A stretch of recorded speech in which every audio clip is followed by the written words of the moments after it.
This podcast is for educational purposes only and is not medical advice. For personal medical care, please consult a qualified healthcare professional. Welcome to Dermatology Undressed, a provocative podcast where we strip away the layers, literally and figuratively, to uncover the human stories behind skin, science, and the practice of medicine. I am Dr. Lindsay Ackerman, and today's guest needs almost no introduction. She is a board-certified dermatologist, an entrepreneur, a global phenomenon, and a cultural icon, known to millions around the world as Dr. Pimple Popper.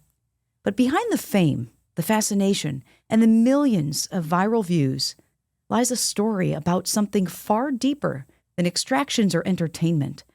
It is a story about empathy, curiosity, and the courage to use a platform for good, to normalize skin disease, reduce stigma, and bring people closer to their own human selves. Dr. Sandra Lee's journey started like so many of ours as physicians, in the clinic, day by day, one patient at a time. But what she has built since has reshaped how the world sees dermatology.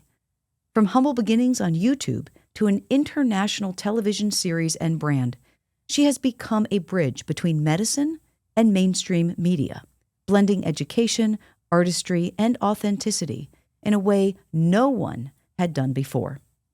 In today's conversation, we'll talk about how she found her calling, how the pimple popper phenomenon began, and how she has navigated the balance between being a physician, a wife, a parent, and quite unexpectedly, a household name. So join me as we go beyond the pop and explore the layers of fame, purpose, and the power of skin with the incomparable Dr. Sandra Lee. Let's get started. So, Sandra, Dr. Lee, so many of our listeners know you as the Pimple Popper. But before cameras, the millions of followers, and the show, who is Sandra Lee? Who is Sandra Lee, MD? What first drew you specifically to dermatology? I mean, the first thing that came through in my mind was, I'm just a girl. I'm just me, I'm a dermatologist. I've been in practice for over 20 years. I did not aspire to have a TV show. I did not have the intent of that. I mean, I did some things for, some things for TV, like talk shows. I did The Doctors, which is a talk show that used to be around many times, and some local news, as a on-site dermatologist. But really, that was more for fun and also to drum business for my office, my private practice. And that was all really exciting and fun. And then, something came along. If you had asked me 10 years, certainly would I have thought that people would know me even internationally as Dr. Pimple Popper? I would have laughed, in your face right away. Like, that's ridiculous, right? But here I am. Yeah. And it's really like an incredible story, this whole cultural phenomenon that has arisen out of you. I think, and I want you to give you just an opportunity to speak to this, but I think you genuinely were really looking at this as like, I'm going to post something. It's kind of cool. I think people will find it interesting. And, maybe we'll help somebody. Maybe we'll help show somebody that like, there's help out there. We can help solve these problems as dermatologists and bring people back to, their own more human selves, if you will. Yeah, I think this happened to me at a time in my career, at a time in my life that really, so that was the lucky part of it. That was there are some fortunate circumstances that created this, and then my ability to sort of recognize that this was an opportunity. And so it's just interesting in that way because I didn't really expect it, but I think I was old enough and had been in my career ready for 10 years to have the sense of responsibility and also the comfort or feeling very confident in my own skills as a dermatologist. I mean, I've said this before, like if I was just fresh out of residency, there's no way that this would have happened, absolutely no way. And so I think it came to me at this, it was just a melding of everything. It was also new internet. YouTube was really fairly new. And social media was. TikTok didn't exist, Snapchat didn't exist at that time, and so it was just a confluence of all these different factors, and then just Yeah. me sort of identifying and sort of pursuing it, getting excited about something and seeing what could happen with this. There's maybe something that can happen here. Let me just pull that lever on the slot machine and just Yeah. see whether this is going to create something. Yeah. And the interest has been, phenomenal. You touched on something though that I think is really interesting. You said you were at a point in your career where it was like all things could align. It's not just that all things did align, but all things could align because you were where you were established, you had confidence, you knew the technique and skill that you needed to do this well.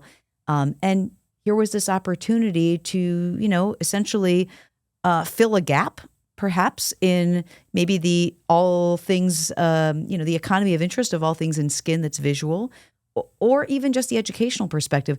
But what would you want to say maybe to young physicians that are coming into this world, that are brand new, but this phenomenon of having to post and social media and Instagram and the pressures of building a practice with that technology in play? I mean, when you and I built our practices, there was no such thing. I mean, if I took out an ad in Phoenix magazine, it was like a big deal, right? There was no internet to promote yourself The phone on. book. We had the phone book. I mean, Google Right. came about when we were already in practice, And Totally. yeah, you would have to pay for advertising. And essentially, when social media was coming around, for me, it was like, oh, now I don't have to pay. Like I could do this on my own. I don't have to pay a magazine. I don't have to pay the newspaper. I don't have to Yeah. pay Yellow Page ad to get to promote myself. Yeah. So that was So interesting. what advice would you give these younger physicians that are utilizing some of these technologies, but recognizing we have a professional stature to maintain, Right. obviously. There are patients whose, maybe lives are even depending upon us on the other end of receiving this material. Yeah, I think it's complicated because I myself don't want to dissuade anybody from pursuing their dreams, certainly, or the things that they really like and really enjoy doing. And if they can kind of tie that in with dermatology, that is the best case scenario for them. But I think as an older person, I throw caution at it. I feel like there is, and I learned this from my patients, really. I learned so much from my patients. Yeah. Life is long. You work for a long time. You have also spent a lot of time becoming a dermatologist. Most of us are in our late 20s. I was in my early 30s when I finally finished training. And you do that a long time. Many of your friends that are not in medicine, they're way ahead of you and everything, right? So it is it is tempting, and you have a lot of depth usually. There's a lot of things that are going on, and for you to have stuck this out for so long, and it is truly an amazing specialty in so many ways. It's just you can get swayed by, oh, I could do this. I could be an influencer. I could be a content creator. I could do this. I could work with brands. And yes, you can, but are you going to be doing that when you're 50, when you're 60, when you could still be a dermatologist? And Um, I think, yeah, I don't want to, sorry, go no, no, ahead. please go. I was going to say, I think that, the way you can be authentic and know, how to reach people that need you and how to communicate in ways that are really relevant to doing great work come from doing the great work. You've got to go through that journey and actually establish just your own authenticity and your own know-how. I mean, Yeah, I mean, there's a difference between learning dermatology and actually being a dermatologist.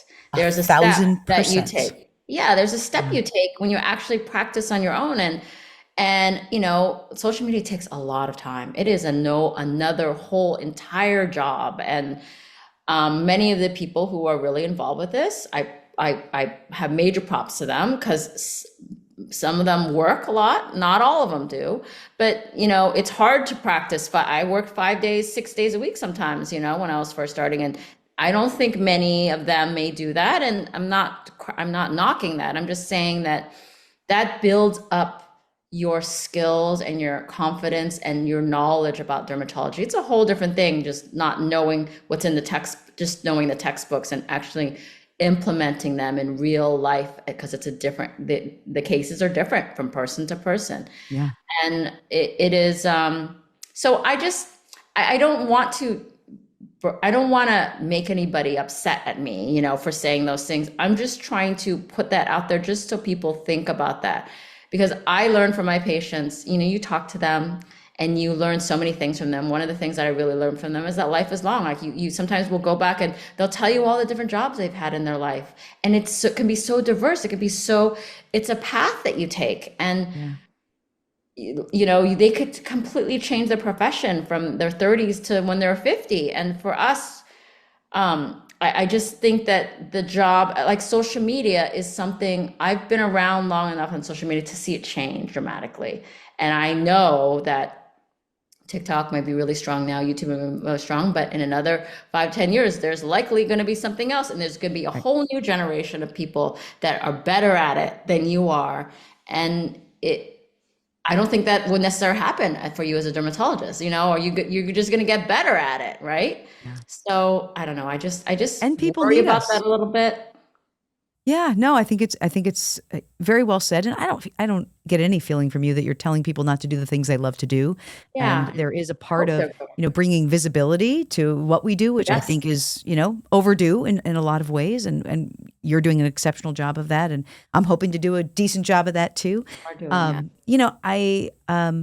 I want to actually pivot then and say you have ultimately developed what I would call a cultural revolution in the ways that people can appreciate skin. I kind of want to know what that feels like for you. I mean, how do you think your platform has really changed the public perception of what we do or who we are or who we serve or, you know, um, Um, a couple interesting things that maybe I see that I'm particularly proud of is one thing I'm particularly proud of is a lot of times dermatologists will come up to me and because I was afraid in the beginning, sincerely, that like dermatologists would hate me. Like, oh my gosh, I'm so annoyed now. Like now people are asking me to remove this, and why wouldn't you remove this? Well, because I mean, Dr. Pimple Popper would, that kind of thing, or just think that I'm making fun of our specialty. But a lot of but people, a isn't lot of dermatologists, isn't this true though that anytime you put yourself out there, anytime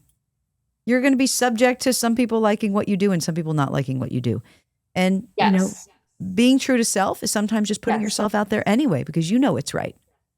Yes, exactly. And I will say the one thing that they will tell me is that you make my life a little easier. Like they say, like, oh yeah, I'm doing this. I'm gonna remove this for you, and they're like, oh yeah, I've seen this before. I've seen Dr. Pimple Popper do it, and I know what you're gonna do. And they feel more relaxed. They feel easier about their doctor patient visit because that's very stressful in itself to not know what's going to happen. Oh yeah, I know what you're going to do. I understand what you're going to do. And I think they feel like they don't have to explain as much, or the patient feels already a different level of comfort Yeah. because they've seen or they know what to expect. Yeah, you've taken the veil off. You've just exposed Yeah. what's going to happen and patients can be informed. That's great. Hi, I'm Dr. Lindsay Ackerman. Every day in dermatology, we see more than skin. We see early clues, missed signals, and opportunities to diagnose something much bigger. That's what inspired this Skin Tell Agent medical docu-series. Through real patient stories, we follow the moments where something on the skin leads to a deeper diagnosis, sometimes life-changing, sometimes life-saving. If you want to see dermatology in a completely different way, I encourage you to watch. You can watch full episodes from Season 1 and the new Season 2 on Skin Tell Agent's YouTube channel or at skintellagent.org.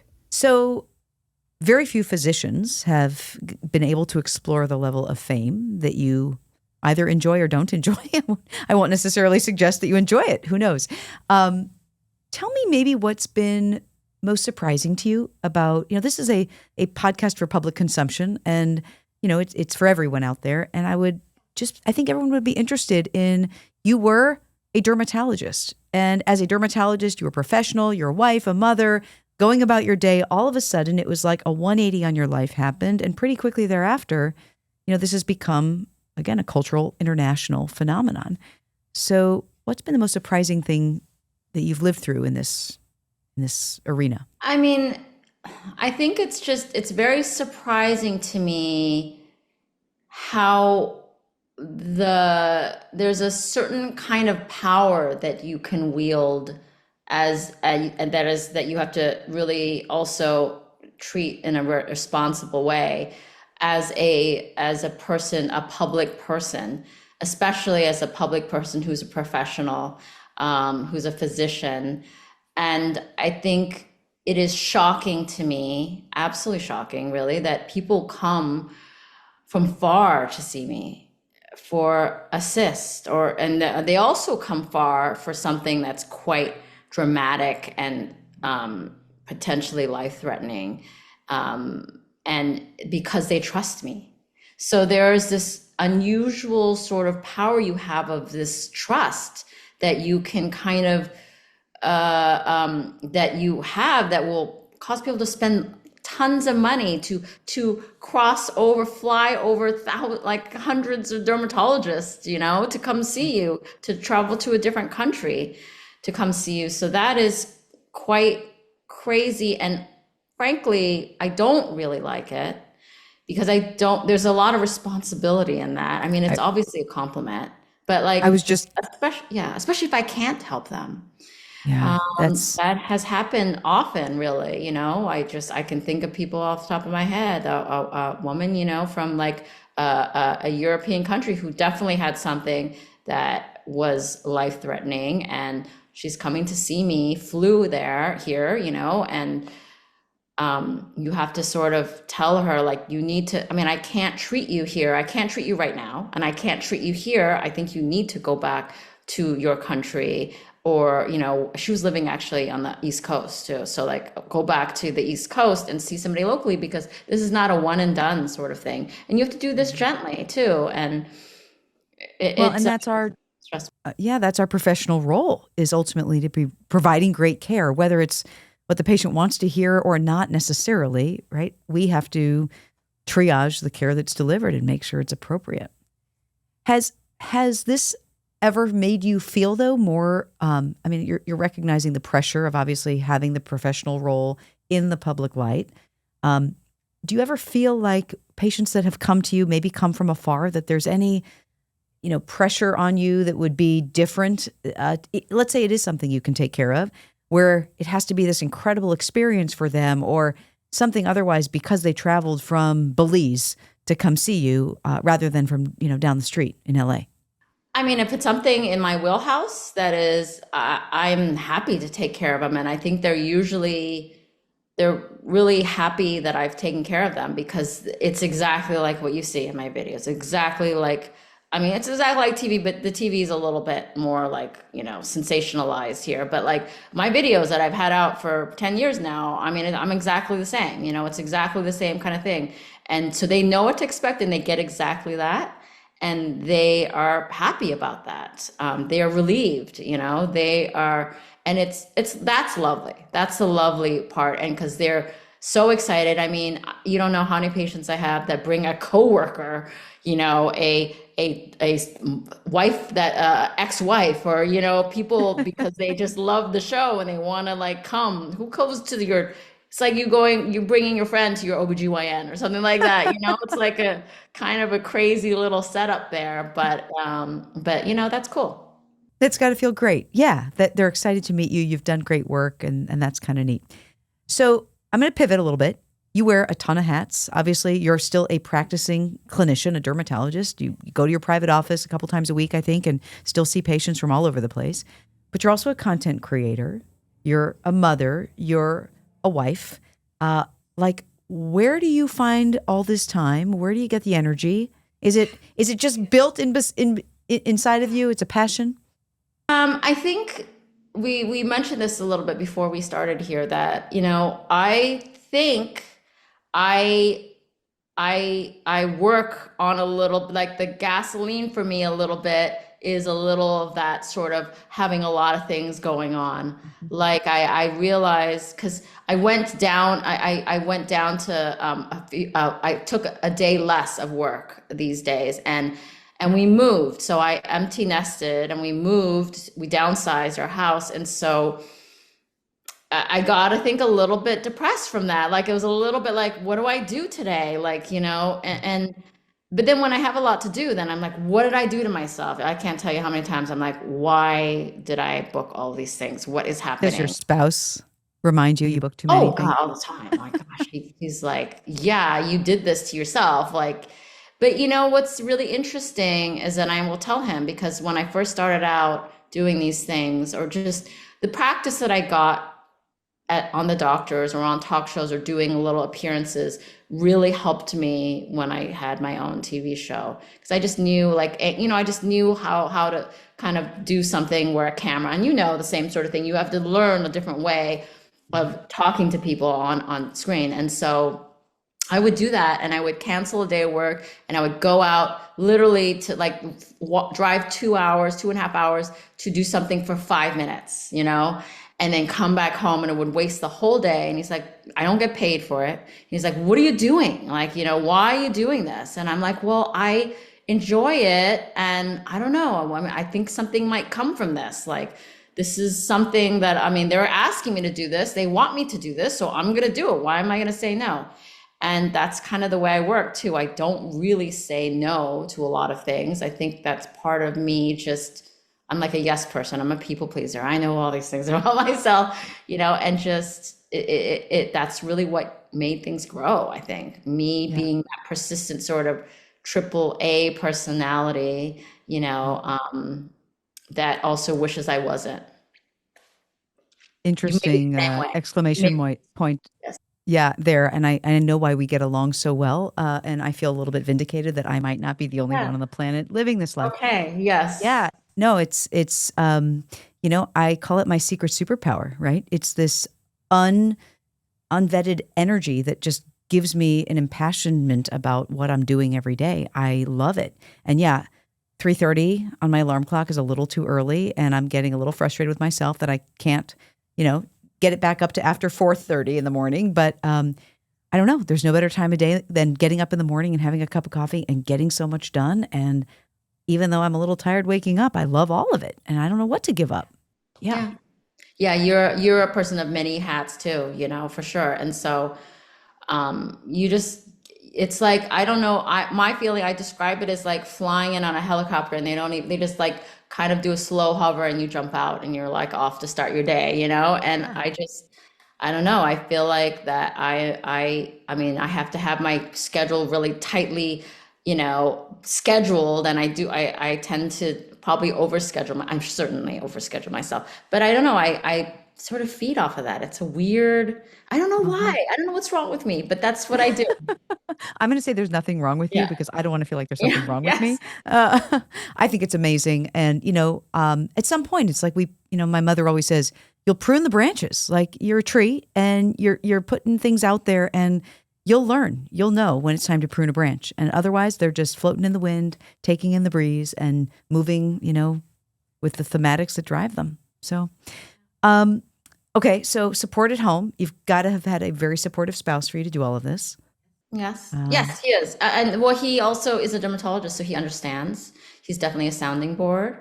And what's great about a spouse who's a dermatologist is you trust them if they say that's ridiculous, that's dumb. Unless I don't agree with it, I'm just going to get mad at that. I'm not going to distrust like his yeah. advice, right? So that is a really great thing. And also, I like to say that he's the brains and I'm the personality, because he really runs the business. He ran the business, and he is like the one, he reads all my contracts. He's the opposite personality as with me. He's not interested in being me, he would explode probably if he were me. And I'm not interested in being him, so like, but we complement each other very well, which is nice. That is perfect. That's awesome. Yeah, I wanted to give a shout out to your husband because no Yes. person that does what you do does Dr. it without Beaver. having a very supportive person at Yes. home. So there you go. All right. So looking back, what have you learned about yourself during this process that you otherwise haven't shared that you think would be worthy for the public to know? Maybe about what really matters through this whole journey. What have I learned about myself? I would say, first of all, well, this is just more specific to what I put out on social media and on television. I had no idea that I had a good bedside manner. I didn't know that that was a skill that I had, really.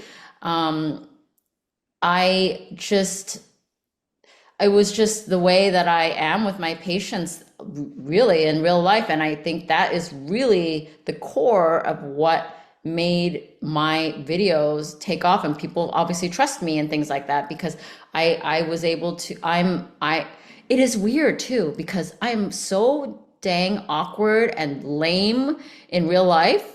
And then like I feel like, well, like when I talk, when you talk, like you go to school function and like you're talking to people and you're making small talk, it is a different thing for me than when when I'm in the office. It's like weird. I feel very comfortable there making small talk and doing things that I need to do while you multitask, Oh, yeah. which is why I'm a multitask. It builds up your skill there, at work. And so I learned that, which was really kind of interesting.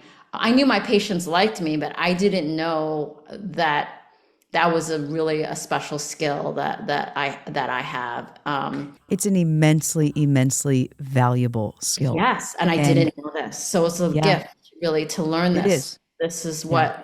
what made me And learn it's this, really. even more of a gift to just have it innately, right? And to not know that you had to learn it. Yes, It yes, really not is. yes, yeah, absolutely. Like people would say that. I was like, they're like, oh yeah, that is you. That people will say. A lot of my patients will say, my friend says, oh, you see her? Like, is she really like that in person? Is she really that nice and calming? And they're like, yeah, that's her. And I'm like, of course that's me. I didn't know that I was, Yeah. special in any way in that way. So, and then my patients would say, yes, you are. Like, I didn't know that beforehand. And one thing that I would say that I think is very important to me is that I really stay sort of grounded and not. I don't think I'm certainly, I've said this before, I'm certainly not the smartest dermatologist, the most accomplished, the most amazing dermatologist, but I am sort of I feel like in a responsibility that I'm sort of representing us in the world in some way as a public figure. So that's very important to me to not be arrogant. I also think that would be my downfall because I'm tackling these big cases. I do not want to be the person that thinks, oh, yeah, I can do this and nobody else can. Like, I can definitely remove this, because that's the first step to getting into trouble. And Absolutely. so I don't know. Those are the things that I've learned from this. As you carry this torch of really, like you say, you're in many ways the face of dermatology to the public. Yeah, which is weird. What Yes. what's that?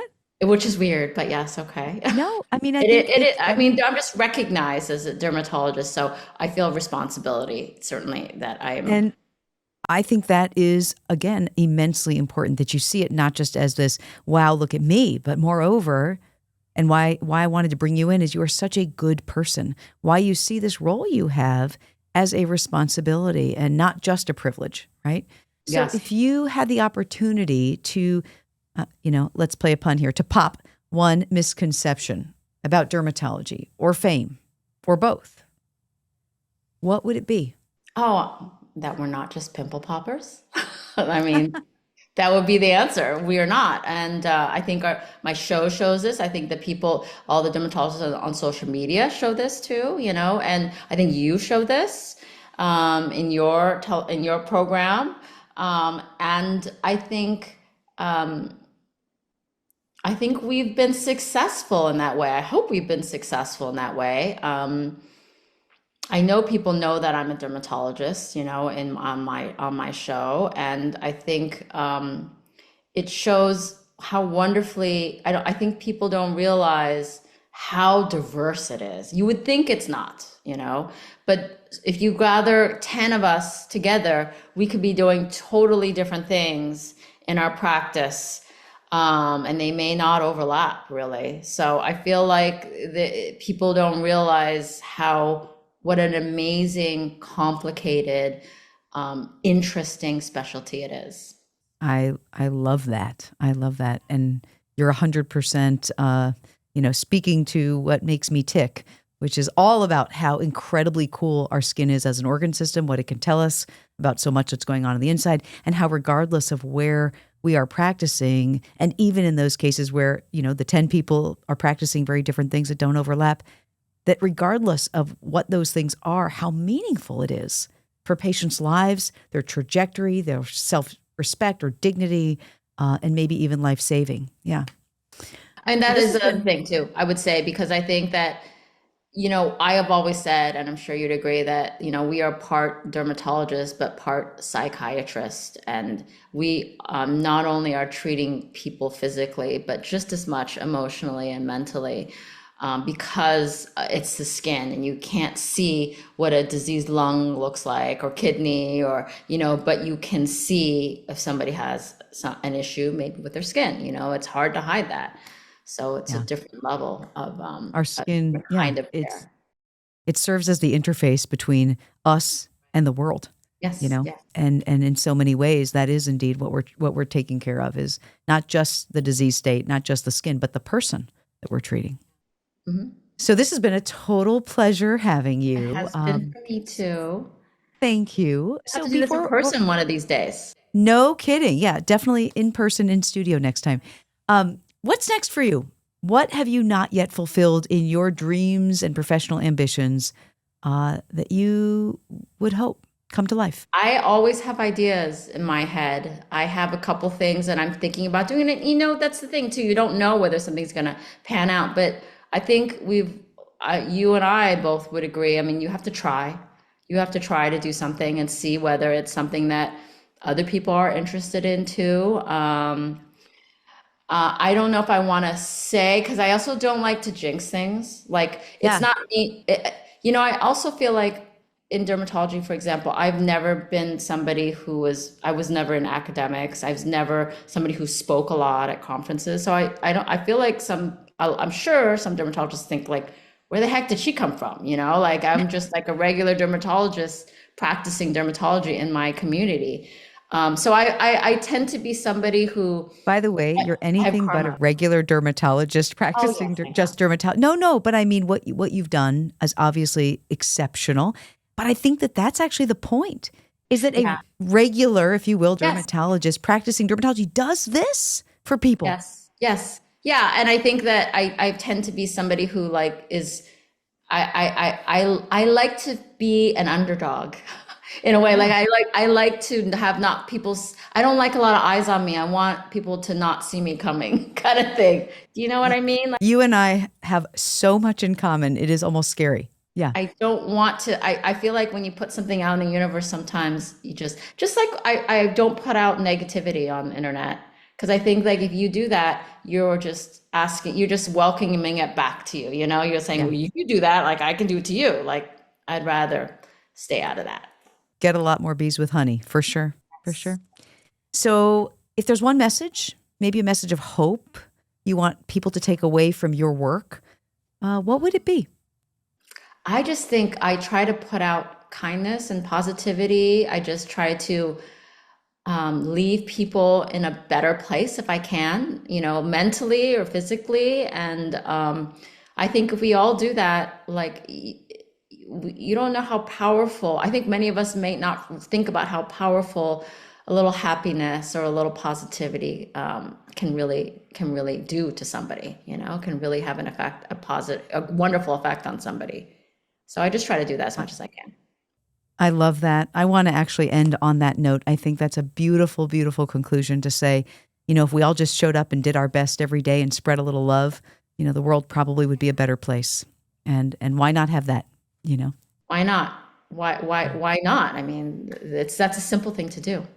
And it doesn't cost a lot, a smile, a No. handshake, a hug, And and, it probably is contagious, comes right back at you, so that's good. totally.